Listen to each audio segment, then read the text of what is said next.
Allahumma sholli ala Muhammad wa ala ali Muhammad. Amma ba'du. Alhamdulillah, puji syukur kepada Allah Subhanahu wa taala bahwa di sore hari ini kita dipertemukan kembali dalam rangka thalabul ilmi di Masjid Al-Isra. Bapak Ibu rahimakumullah, alhamdulillah kita mengawali kegiatan kajian di tahun baru 2024 ini. Mudah-mudahan langkah Bapak Ibu dari rumah masing-masing ke tempat ini semoga menjadi keberkahan dan dalam rangka meraih rahmat Allah Subhanahu wa taala. Terima kasih kepada Ustaz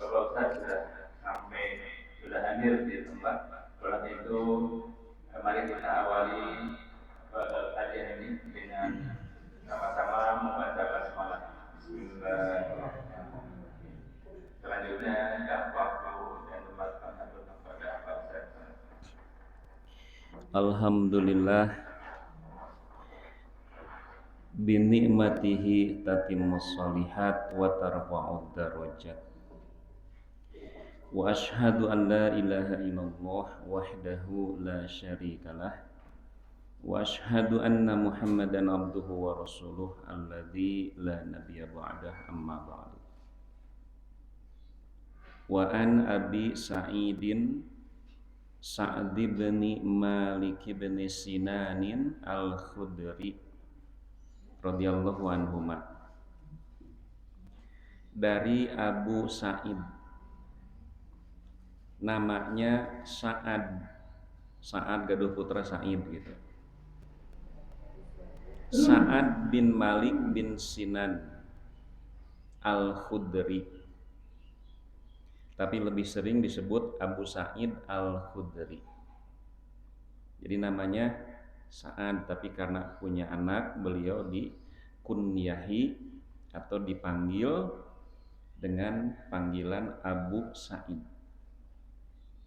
Jadi orang Arab itu umumnya atau khususnya sahabat-sahabat Nabi ada kesamaan dengan orang Sumatera. Orang Sumatera itu lebih suka dipanggil dengan sebutan marga.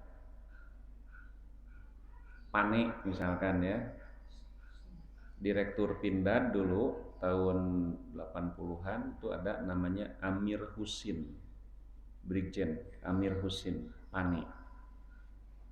Ya, tapi sering dipanggil Papane gitu. Padahal namanya Amir Husin. Ya. Sementara kalau orang-orang Arab itu lebih suka dipanggil dengan kunyah. Saya agak sulit mencari padanan kata dalam bahasa Indonesia kunyah itu apa gitu ya. Tapi dalam prakteknya sudah berjalan. Misalkan ya, jadi kunyah itu gambaran begini. Memanggil seseorang dengan menisbahkan kepada nama anak. Tapi biasanya anak laki-laki pertama. Lalu nanti pakai panggilan abu atau ummu. Atau di kita panggilannya bapak atau papa gitu ya. Dinisbahkan kepada anak. Ada pengarang lagu anak-anak, punya anak Tibob, Papa Tibob gitu. Namanya Duka. Sampai sekarang kan tidak tahu siapa nama Papa Tibob itu. Kan Papa Tibob bukan nama. Papa itu panggilan, bapak itu. Jadi ini bapakna Tibob gitu. Itu kunyah dalam bahasa kita itu.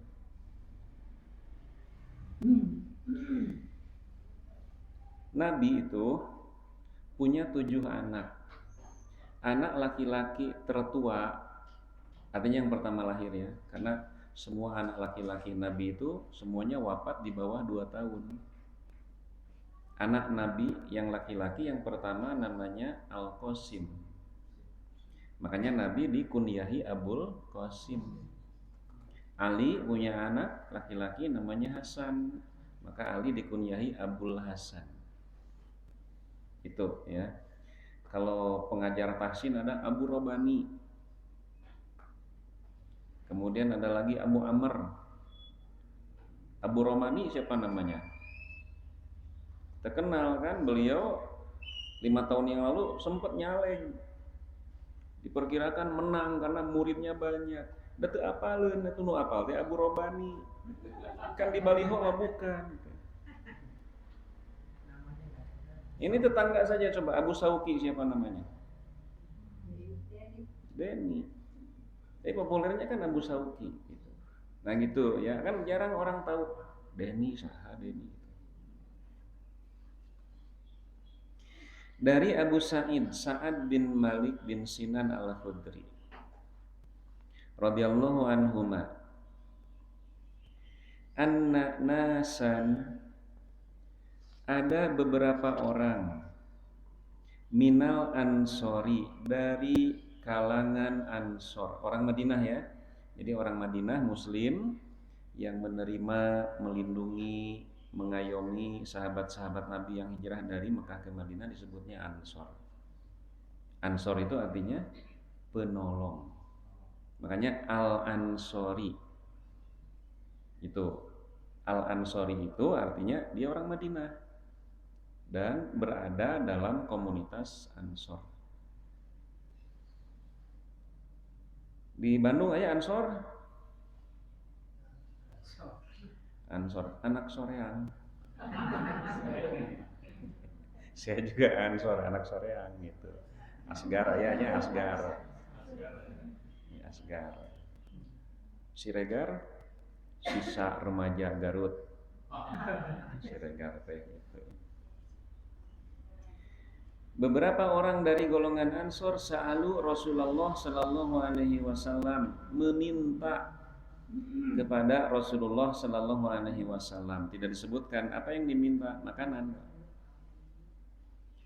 Jadi mereka berbaik sangka bahwa Nabi mah beunghar gitu.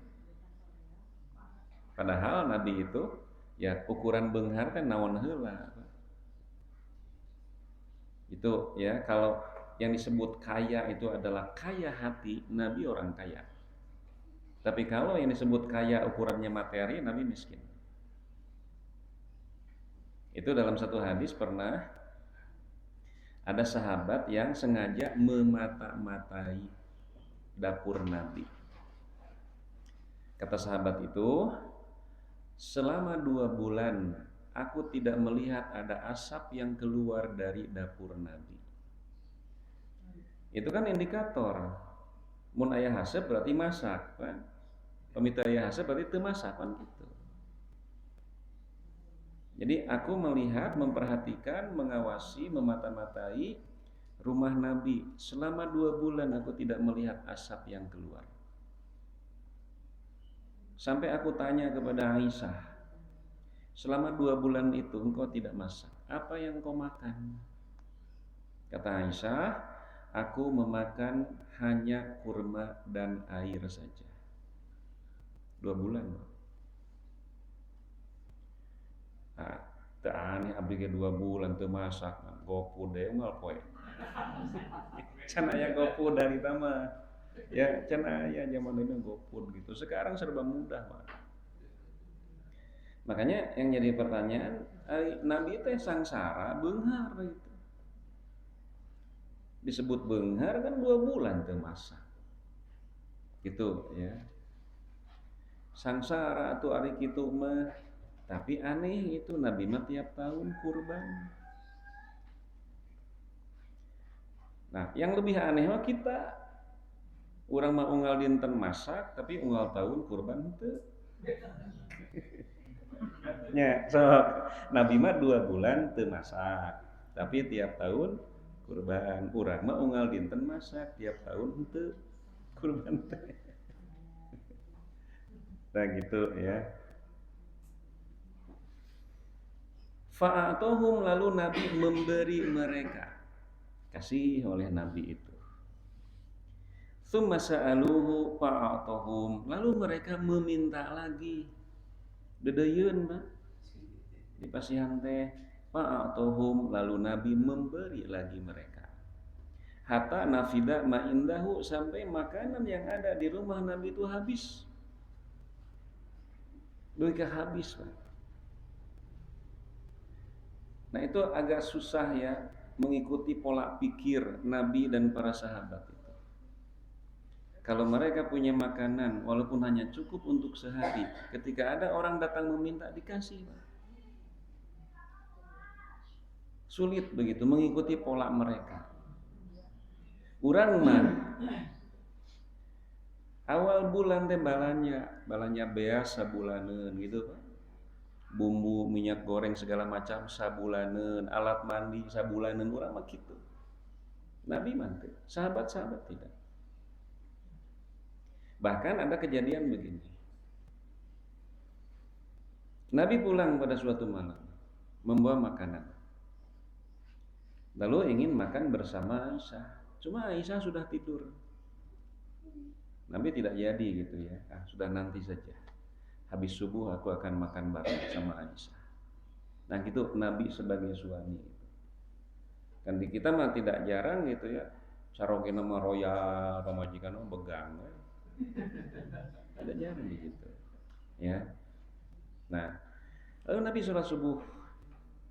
Kan Nabi itu kalau habis sholat subuh tidak pulang langsung. Ngobrol dengan para sahabat, nanti ketika matahari sudah mulai terbit atau syuruk baru Nabi pulang. Nabi pulang ke rumah Aisyah, lalu Nabi cerita tadi malam begini. Coba bawa makanan itu ke sini. Kata Aisyah, ya Rasulullah, tadi ada orang miskin datang meminta makanan, aku berikan makanan itu. Padahal dicipta ti wongi atuh.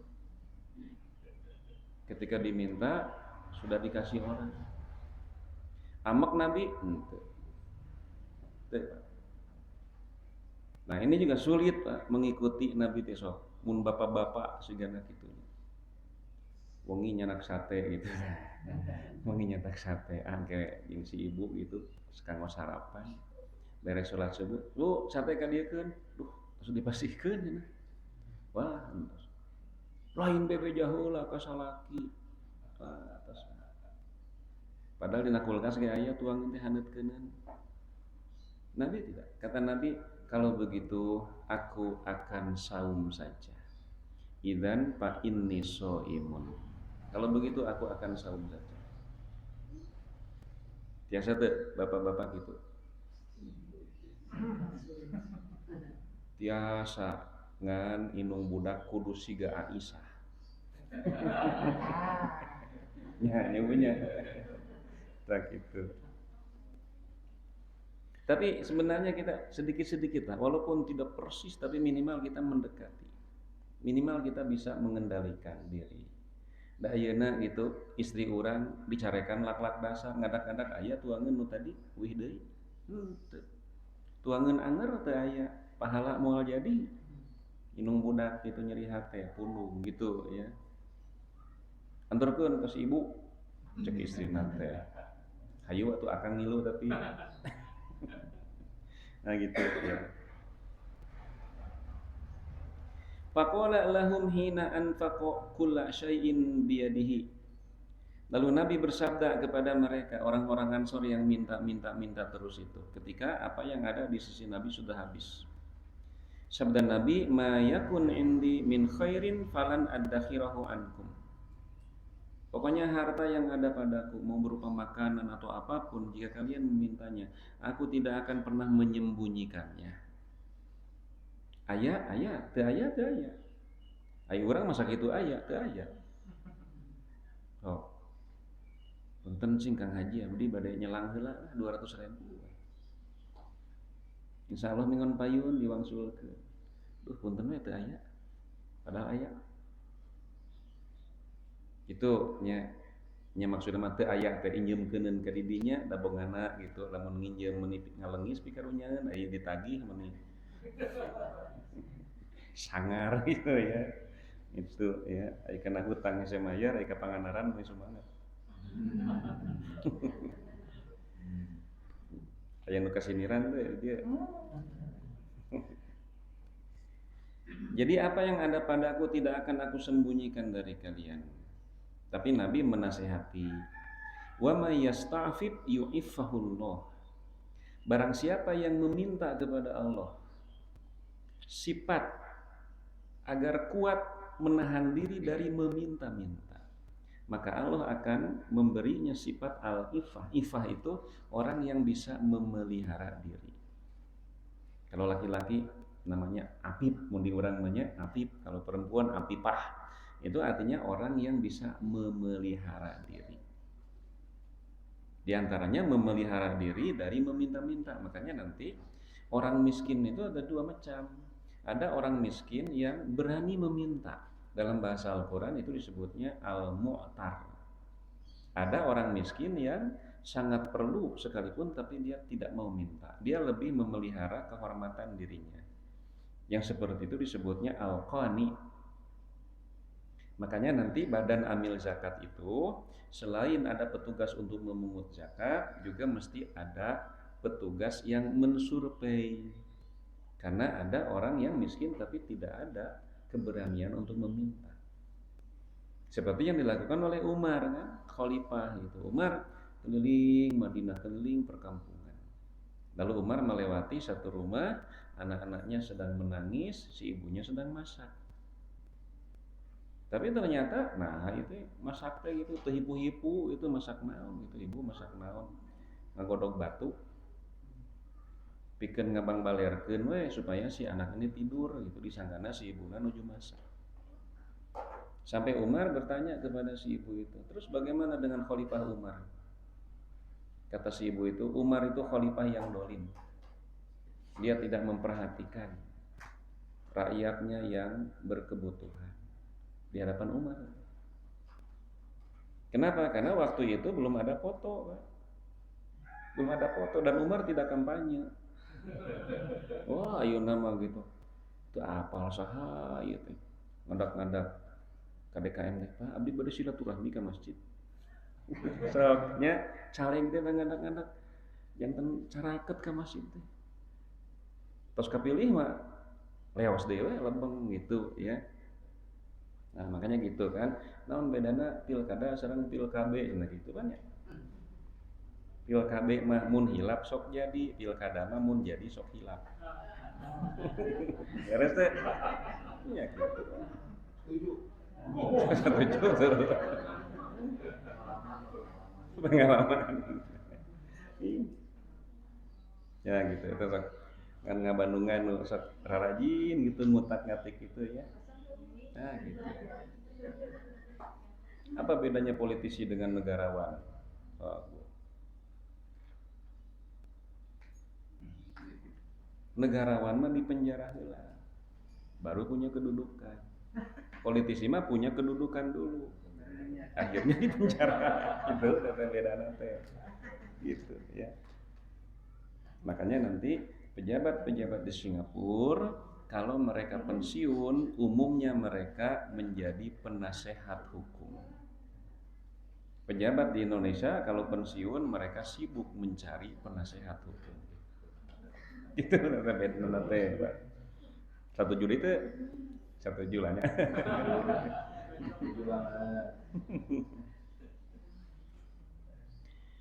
Nah jadi kata si ibu itu dolim Umar itu. Umar pulang. Lalu ke Baitul Mal beliau membawa sekarung gandum, dipikul oleh beliau sendiri. Ajudannya mau memikulkan tidak. Ini tanggung jawab Umar sebagai khalifah. Diberikanlah kepada si ibu. Ini ada makanan untukmu. Setelah itu selesai pulang seueur carita. Ya, kuring teh Umar tanu tadi digogoreng ku didinya. Umar kuring teh khalifah. Ralat deui tah, mun teu ku saya disomasi teh. Kan tidak begitu ya. Karena Umar mah bekerja lillah. Ayo di urang mah kudu ditembong-tembong gitu ya. Nah gitu. Jadi wa may yasta'fif yu'iffahullah wa may yastagni yughnihillah. Barang siapa yang meminta kaya, maka Allah akan menjadikan dia orang kaya.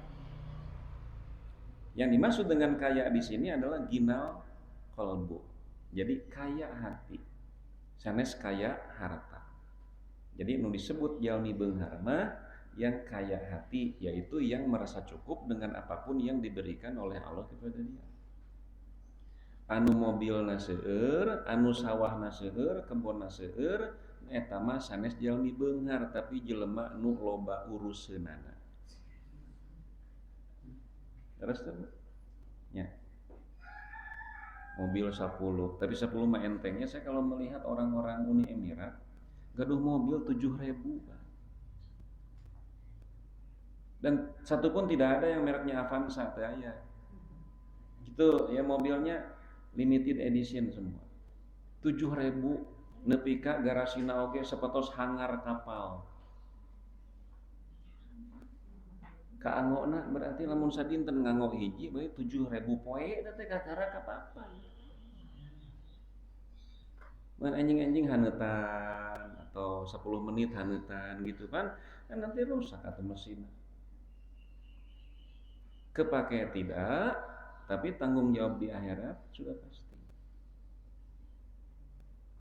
Itu ya, ku urang mah teu kaemut, nah da urang mah teu gaduh artos. Mun urang gaduh artos puluhan triliun bakal kaemut aduh. Sehingga mun gaduh Rubicon nya teu kedah jadi TKN ya, gitu ya. Sok ka Bandungan itu ya. Duh ayeuna silih-silih gorengkeun ngago goreng batur. TKN mah masih mending mah ngago goreng oge dibayar. Ari urang ngago goreng batur dibayar henteu. Cok gitu ya. Makanya hati-hati jangan terjebak pada saat pilpres sekarang itu. Semua sudah ada catatan takdirnya. Itu ya, baheula ge nuku urang dibela habis-habisan gitu ya. Ternyata setelah kalah satu jadi menhan, satu jadi menteri pariwisata. Padahal nepi ka urang melaan musuh jeung dulur. Itu mah meunang jabatan, urang mah tinggal paseana nepi ka ieu. Nah, jadi beda pilihan boleh, tidak usah bermusuhan nepi ka sebel panggih jeung si eta euy beda. Nah, tak usah mana we gitu ya. Sesuai dengan hati nurani masing-masing pilihan mah. Jadi wa may yastagni yughnihillah, barang siapa yang meminta kaya hati gitu ya. Maka Allah akan menjadikan dia kaya. Tak bakal tenang. Itu kalau sudah kaya hati. Tapi kalau kita ini menjadi ukuran kekayaan itu adalah harta, moal aya warega. Saya lupa lagi sudah atau belum ya. Manusia itu kalau diberi memiliki satu lembah yang berisi emas, sudah kalau nggak salah itu. Jadi kalau orang punya satu lembah berisi emas, ayo lembah sakumaha, lembah teh lengkong, cekungan ya. Lembah itu kan antara dua bukit, antara dua gunung. Kalau orang punya satu lembah, eusina emas, kan emas solid. Upami emas 1 kilo berarti 1.000 gram. Upami 1 gram 1 juta berarti 1 miliar. Gaduh emas 10 kilo 10 miliar. 10 kilo sakumaha? Emas kan solid, emas mah padat. Iya emas 1 lembah. Kalau orang punya emas 1 lembah, kira-kira gitu upami bapak ibu punya emas 1 lembah, mau apa kira-kira? Wah cicing ngalamun deui. Sedekah teh sadayana ngalamun deui gitu.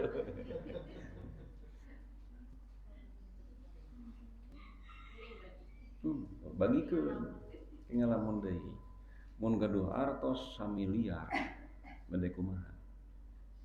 Mun gaduh artos 1 triliun bade kumaha? Wah saya mah rek bangun masjid.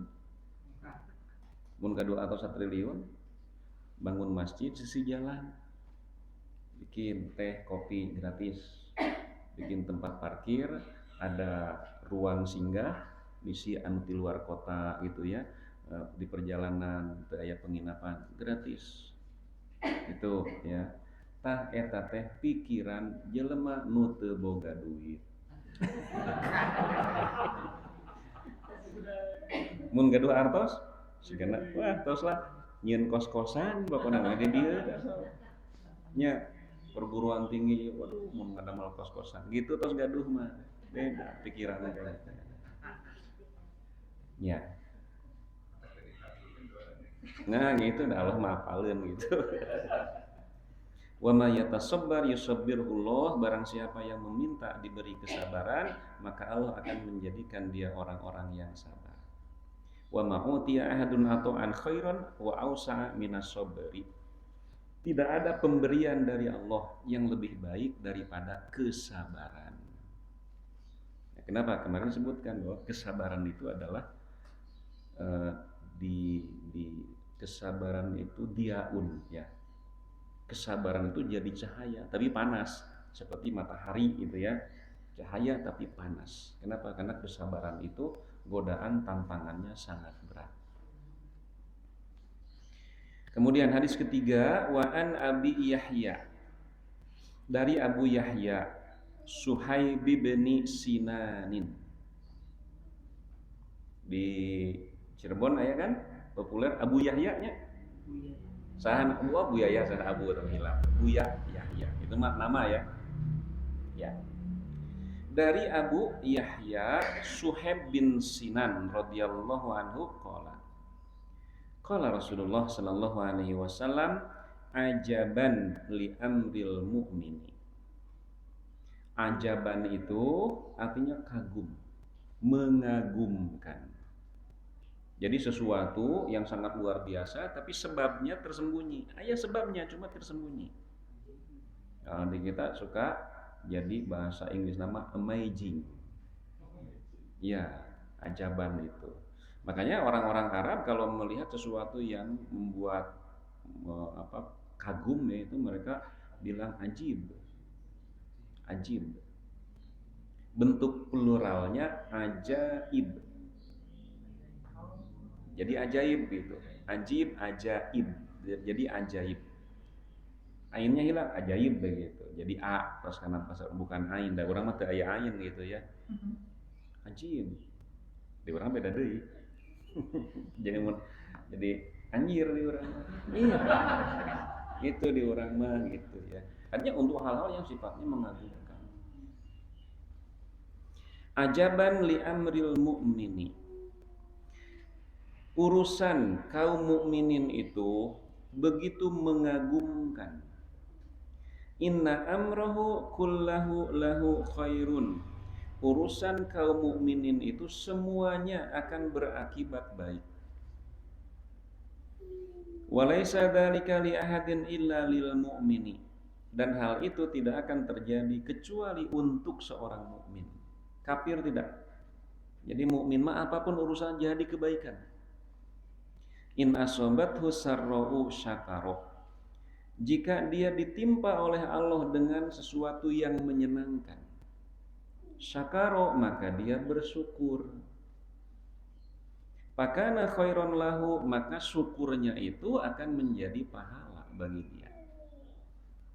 Wa in asobathu dharra'u, apabila mengenai dia kemadorotan, sesuatu yang membahayakan, apakah membahayakan dirinya, membahayakan hartanya, membahayakan keluarganya, sobaro, dia bersabar, pakana khairon lahu, maka kesabarannya akan menjadi pahala dan kebaikan bagi dia. Dah itu kunci hirup mah temung dua, karena yang diberikan oleh Allah juga cuma dua, dan kedua-duanya ujian dari Allah itu. Jadi ada ujian yang kita semua merasa senang dengan ujian itu. Ada yang kedua ujian yang kita tidak suka menerima ujian seperti itu. Jadi ada ujian yang kita suka menerimanya, ada ujian yang kita tidak suka menerimanya. Kekayaan itu ujian dari Allah dan kita suka menerimanya. Makanya kita kan minta, ingin kaya. Kesehatan itu ujian dari Allah dan kita suka menerimanya. Kemiskinan ujian dari Allah, cuma kita tidak suka menerimanya. Demikian pula dengan sakit, dan itu ujian dari Allah dan kita tidak suka menerimanya. Jadi kemiskinan ujian, kekayaan ujian, sakit ujian, kesehatan juga ujian. Cuma nanti kesehatan dan kekayaan ini seringkali orang tidak menganggapnya sebagai ujian. Orang menganggapnya sebagai anugerah. Tapi orang yang diuji oleh Allah oleh kemiskinan dan sakit, maka umumnya mereka lolos, mereka lulus. Karena mereka merasa sedang diuji. Mangga we sok raoskeun. Urang we salami ieu sakit ujian bukan? Ujian. Miskin ujian. Ai beunghar henteu beunghar. Itu ya. Dan sampai saat ini saya belum pernah mendengar ada orang yang berkata. Jadi kalau begini, Pak Ustaz pidu anak we nya abdi nuju diuji. Tos 3 mingguan abdi teh. Teu tiasa ka masjid ngaringkuk we di bumi. Lagi sakit kan? Nuju diuji bahasa. Pidu anak we abdi teh katipu. Kerjasama abdi katipu 1,5 miliar pidu anak tuh. Katipu mah dianggap ujian. Tapi belum pernah ada orang yang bilang pidu anak Pak Ustaz abdi tos 7 tahun sehat wae. Pernah tidak? Nuju diuji ku Allah abdi teh. 7 tahun sehat terus. Pidu anak we Pak Ustaz abdi teh. Nuju diuji ku Allah. Karosan kengeng proyek pibatieunana teh 2 miliar. Ada yang bilang begitu? Nyampe. Pedagang mah lamun rugi datang ke Ustaz. Pidu anak Pak Ustaz. Untung menjempling we gitu ya. Ka DKM Getara Bebeja. Mesin di Pemda. Nah, bagaimana caranya agar kita memiliki sifat syukur dan sabar? Depan gitu hirup ngomong dua ya. Mun teu sabar syukur. Nya naon deui atuh? Diuji dengan ujian yang kita tidak suka menerimanya. Terus ngarasula tetep ujian mah tidak akan hilang, tapi tidak jadi pahala dan tidak jadi penghapus dosa. Nya teu kumaha deui gitu. Nah, untuk mewujudkan itu semua mesti ditanamkan dalam diri kita keyakinan pertama bahwa Allah itu Rahman Rahim. Bahwa Allah itu memiliki sifat dari 99 nama ada Rahman Rahim. Allah itu pengasih dan penyayang.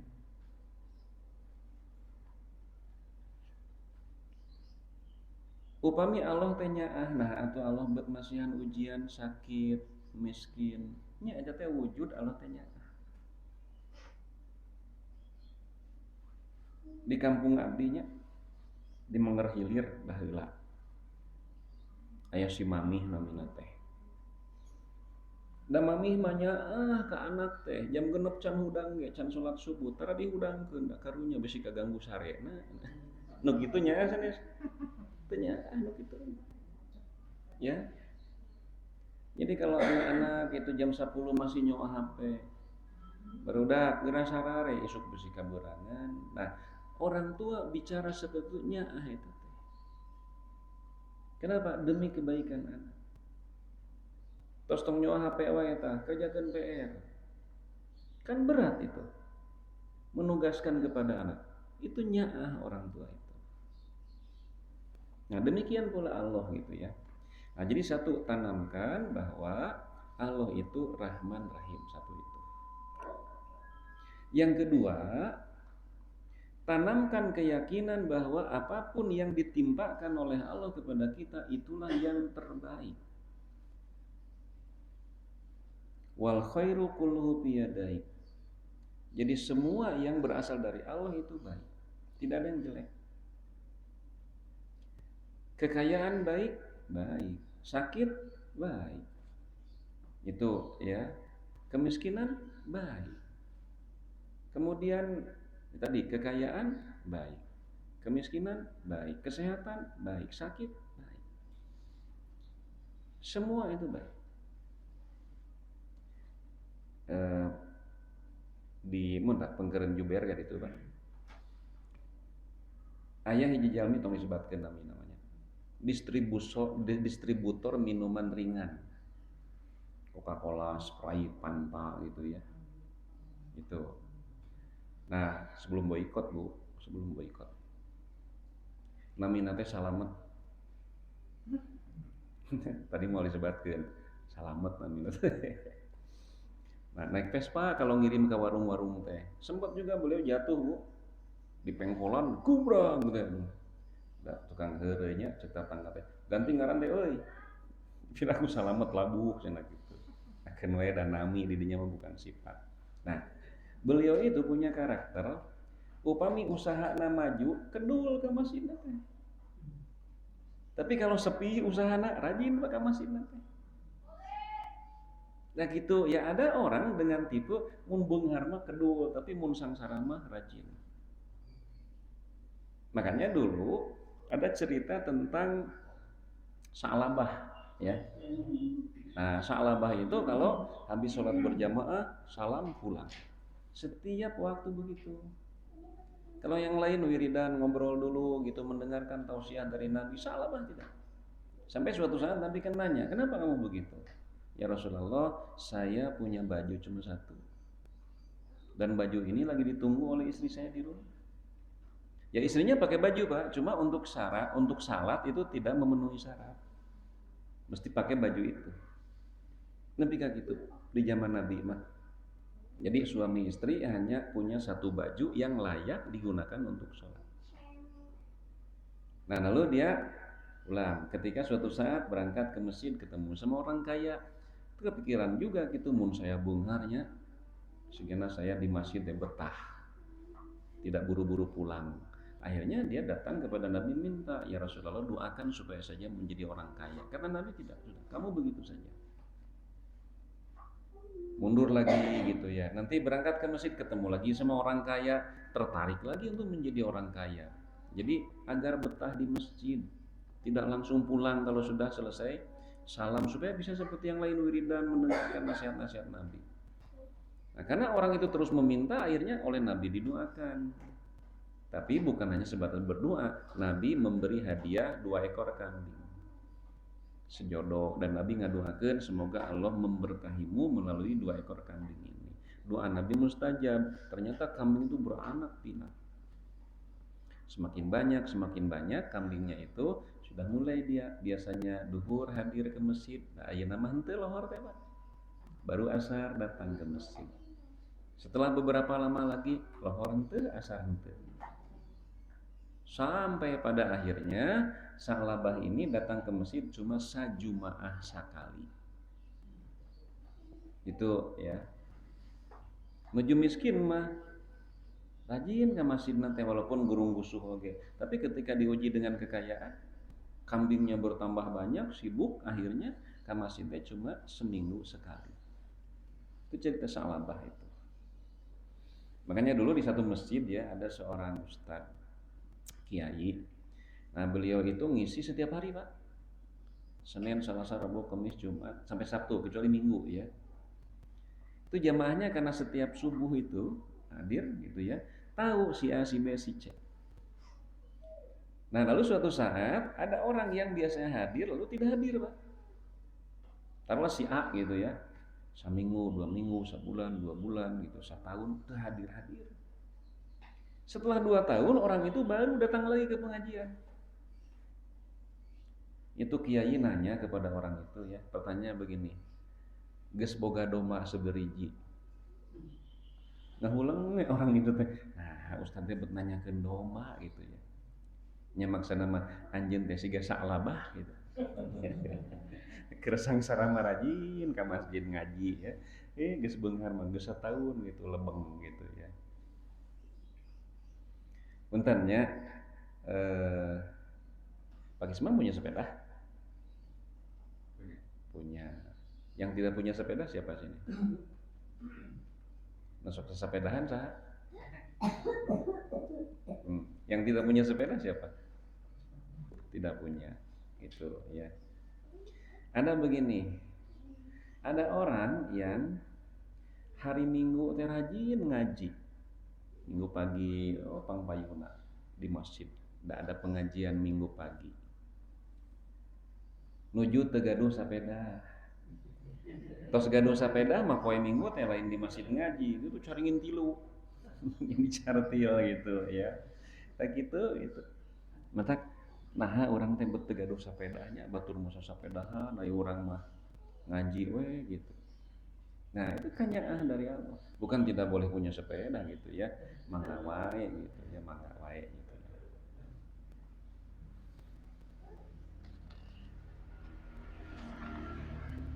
Kemudian yang keempat ya, satu lagi.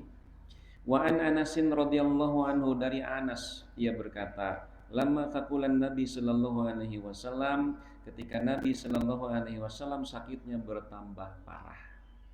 Nabi itu sakit 2 kali. Sakit pertama ketika beliau terjatuh dari kuda. Jadi mencoba kuda, terjatuh sampai tulang rusuknya retak. Itu sakit pertama. Sakit yang kedua itu sakit di akhir hayatnya selama 12 hari yang kemudian Nabi wafat. Ada beberapa versi katanya itu dampak jangka panjang dari racun yang dibubuhkan pada daging kambing pemberian seorang wanita pada saat terjadi perang Khaybar tahun ke-7. Ada yang menyatakan begitu ya. Nah, kemudian jadi Nabi sakit 12 hari, tetapi parahnya itu 4 hari terakhir. Sampai beliau tidak bisa mengimami ke masjid karena parah sakitnya itu. Lalu Nabi bersabda kepada istri-istrinya, suruh Abu Bakar untuk menggantikan posisiku sebagai imam. Aisyah, istri Nabi, anak Abu Bakar, berkata, ya Rasulullah, jangan engkau tugaskan Abu Bakar. Abu Bakar itu orangnya mudah menangis. Aku khawatir begitu kalau Abu Bakar jadi imam tidak akan selesai menjalankan tugas sebagai imam karena tangisannya itu. Suruh saja Umar itu orangnya kuat, tegar. Tetap Nabi bersabda, suruh Abu Bakar. Sampai 3 kali Nabi bersabda begitu, akhirnya Abu Bakar jadi imam. Selama Nabi tidak bisa ke masjid, itu Abu Bakar yang menjadi imam. Nah, ternyata Abu Bakar tamat ngimaman, tidak nangis ketika ngimaman gitu ya. Jadi orang yang seringkali disangka cengeng ternyata tegar. Tapi kadang-kadang orang yang disangka tegar justru cengeng. Ketika Nabi wafat, Abu Bakar tegar. Yang cengeng siapa? Umar. Siapa yang mengatakan Nabi sudah meninggal, aku akan tebas leher orang itu. Nah begitu Umar. Abu Bakar itu masuk ke rumah Aisyah melihat Nabi memang sudah wafat. Karena Abu Bakar sebagai sahabat senior tahu gitu ya, ini sudah wafat orang ini. Nah, sampai nanti Abu Bakar mengecup kening Nabi, kemudian kembali masuk ke masjid, lalu menyuruh Umar diam. Umar tidak mau diam. Suruh uskut ya Umar, diam wahai Umar, tidak mau diam. Akhirnya Abu Bakar mulai tahmid innal hamdalillah dan seterusnya. Nah, merasa gitu ya, kata-katanya tidak didengar orang, Umar berhenti, Pak. Da bongana beti dangukeun wae terus Umar teh gitu berbicara. Nah, Abu Bakar khutbah mengutip sebuah ayat, wa ma Muhammadun illa rasulun qad khalat min qablihi rusul apa immata au qutila in qalabtum ala akibaih. Muhammad itu tiada lain melainkan seorang rasul dan sudah banyak rasul-rasul sebelumnya yang diutus oleh Allah dan meninggal juga. Apakah jika Nabi Muhammad meninggal kamu akan kembali kepada kekafiran? Wa may yanqalib ala akibaihi, barang siapa yang kembali kepada kekafiran maka tidak akan memadaratkan Allah sedikit pun. Sampai orang-orang baru teringat itu seolah-olah tidak ada ayat itu. Akhirnya mereka membaca mengulang-ulang untuk menenteramkan hati. Abu Bakar tenang. Walaupun ketenangan ini tidak muncul begitu saja. Dan Abu Bakar mah pinter. Tidak ada sahabat yang melebihi Abu Bakar dari sisi kecerdasan. Kenapa Abu Bakar ketika Nabi wafat begitu tegar? Karena Abu Bakar mah sudah membaca beberapa sinyal yang memang menjadi indikator Nabi tidak akan lama lagi. Contoh, 3 bulan sebelum Nabi sakit dan wafat, ketika wukuf di Arafah tanggal 9 bulan 12 tahun 10 ya, turun Al-Maidah ayat 3 di Mina di Arafah itu. Al yauma akmaltu lakum dinakum. Aku sempurnakan bagimu agamamu. Artinya dengan turun Al-Maidah ayat 3 itu menjadi petunjuk bahwa Islam sudah sempurna. Nabi diutus untuk apa? Untuk mengajarkan Islam. Tiba-tiba turun Al-Maidah ayat 3 yang menyebutkan Islam sudah sempurna. Nah, Abu Bakar ketika mendengar ayat itu turun, nangis beliau itu. Tersuareg nangisna baheula 3 bulan sebelum Nabi wafat. Kenapa? Ku Abu Bakar mah terpikir gitu ya, kalau Islam sudah sempurna berarti tugas kenabian sudah selesai. Jika tugas kenabian sudah selesai, berarti Nabi Muhammad tidak akan lama lagi hidup di dunia ini. Tak kapikir Nabi kaki itu. Sahabat yang lain mah atau Islam sampurna selesai, Pak. Abu Bakar ternyata selangkah lebih jauh pemikirannya. Nah, ketika Nabi itu sakit keras, ja'ala yatagosyahul karbu, maka sakitnya ketika menghadapi sakaratul maut sangat menyiksa Nabi. Sakit sekali gitu ya. Itu Nabi wae kitunya, apalagi kita umatnya enggak. Nabi nanti di sisi lain menyatakan kalau orang itu soleh maka ruhnya akan dicabut seperti mencabut rambut dari adonan tepung. Mangga nyabut rambut tina tipung gitu Pak. Nagolosor, molonyon gitu ya. Tapi kalau orang durhaka maka ruh itu dicabut begitu sulit dan menyakitkan. Nah, nanti para kiai memberikan gambaran kiai gambarna mun bapak-bapak nuara awi kanggo pager kan caranya dibetot di handap itu kenapa karena ranting kayu itu kan ke atas gitu kumaha lamun awi dibetotna ti luhur Pak nah gitu jelema doraka mah ketika ruhnya itu dicabut seperti ngarorod awi ti luhur gitu gambaran teh gitu ya. Kemudian Faqalat Fatimah radhiyallahu anha. Fatimah berkata, "Wa karba abatah, alangkah sakitnya. Alangkah menderitanya wahai ayahku." Faqala, maka Nabi bersabda, "Laisa ala abika karbun ba'dal yaumi." Ini adalah penderitaan terakhir. Setelah hari ini bapamu tidak akan merasa sakit lagi. Coba nyemual dapan enjing nangantunkeun moal tedang ya, Sabtu subuh di Baturaden Ciwastra itu sebelum pengajian itu DKM minta Pak Ustadz tolong doakannya ada ibu dari Bapak si A itu sakit sudah 8 hari memang usianya sudah hampir 90 sesak napas ada batuk, ada dahak segala macam. Bisa doakan. Semoga Allah memberi kesabaran, semoga penyakit ini menjadi penghapus dosa dan semoga Allah segera menghilangkan sakitnya itu. Baca saja Allahumma Rabbanas dan sebagainya gitu ya. Nah, kemudian malam minggunya saya bangun jam 3 ada WA. Nah, gitu biasanya bangun teh bukan muka Quran, langsung muka WA. Ustadz wae gitu.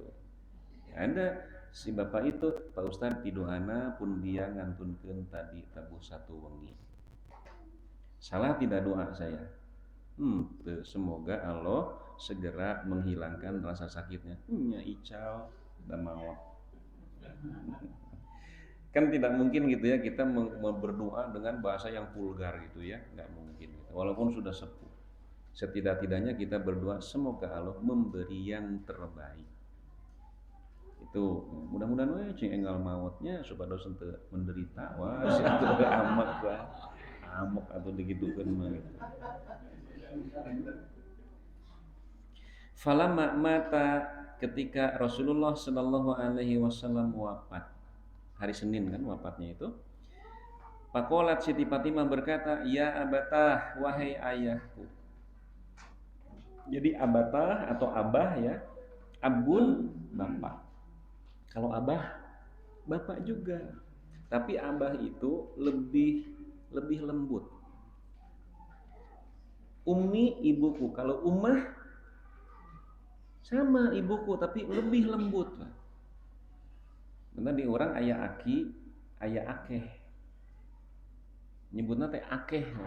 Nah itu panggilan kepada kakek tapi lebih hormat, lebih lembut. Ayah nin, ayah neh. Neh itu panggilan ke nenek lebih hormat, lebih lembut. Itu mengambil dari bahasa Arab. Jadi abi, abah itu ya. Nah saya dulu gitu ya, ketika punya anak pertama itu istri saya bilang ngaakeun gitu ya. Ayeuna lagi abi teh aa datos injuan dengan singkatan tina aki-aki aa ieu nama. gitu. Ada gitu ya.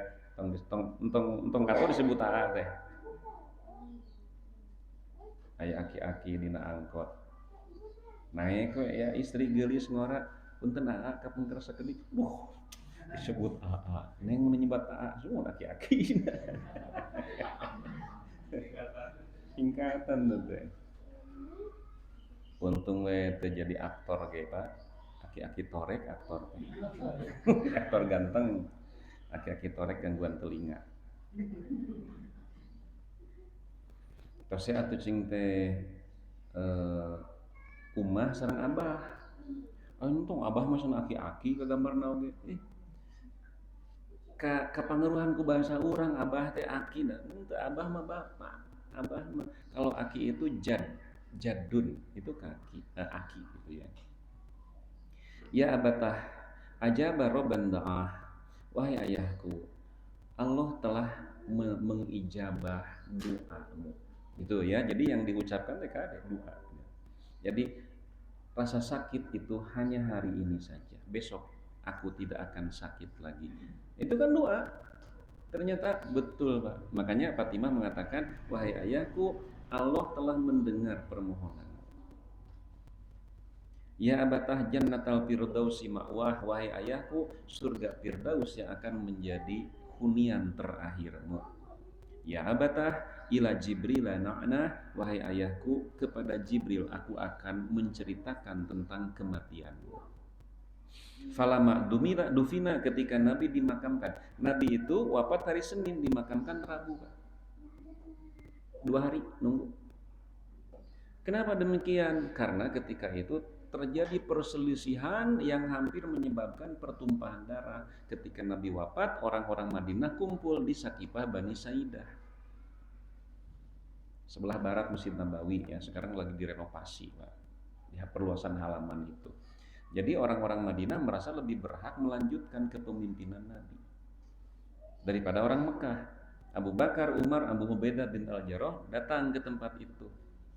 Umar mengatakan bahwa orang Mekah lebih berhak menjadi pemimpin pelanjut Nabi. Pakekeh sampai akhirnya Abu Bakar tampil sebagai penengah dan memberikan argumen yang bisa diterima oleh kedua belah pihak.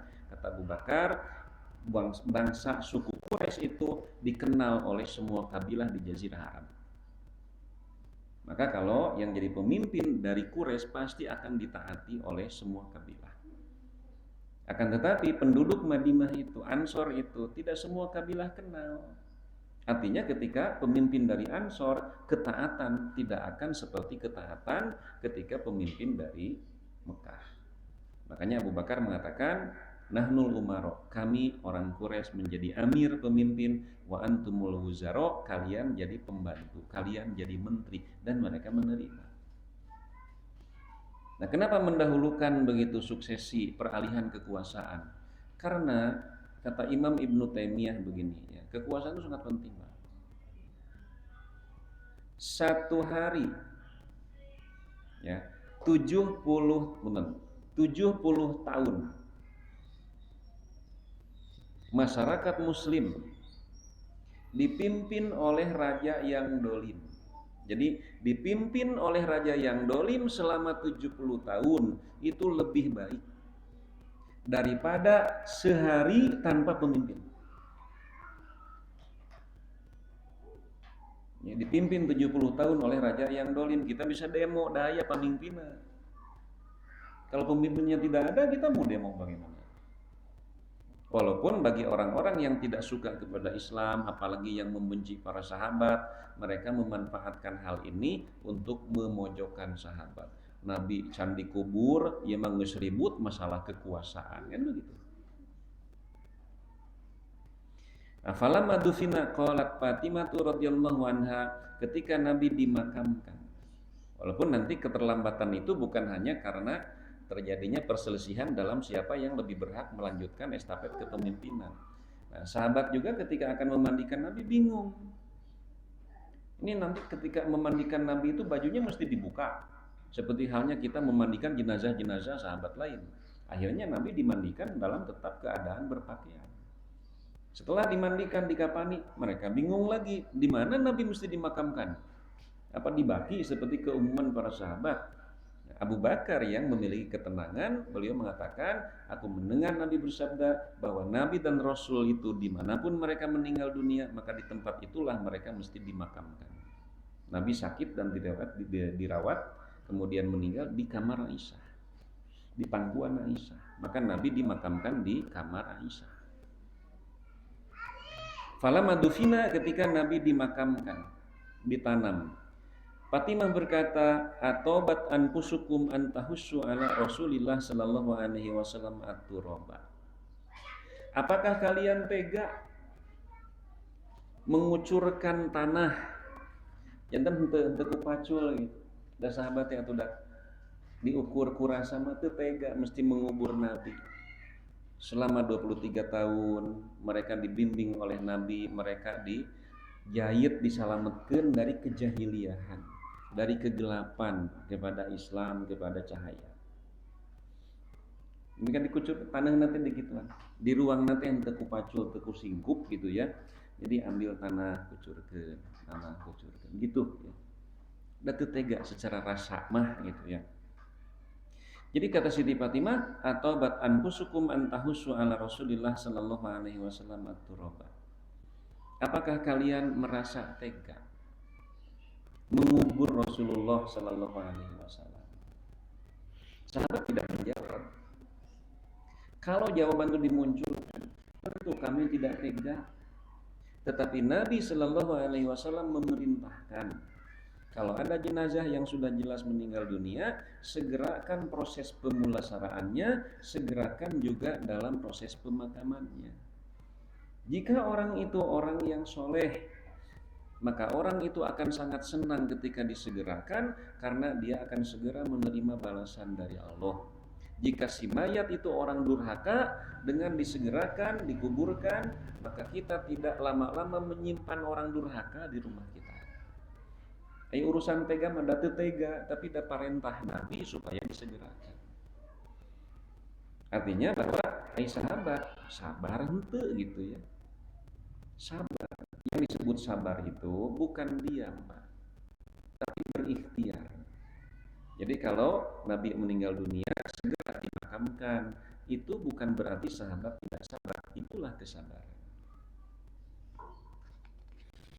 Adalah namanya deka nomor 4 Manawi wilayah Patarosan. Catat ya, sampai bab sabar hadis nomor 4. Habis sok khilafan soalnya gitu ya.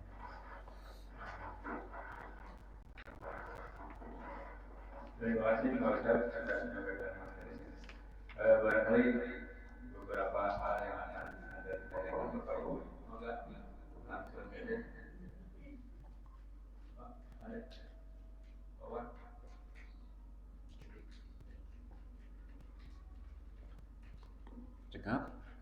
Cekap alhamdulillah.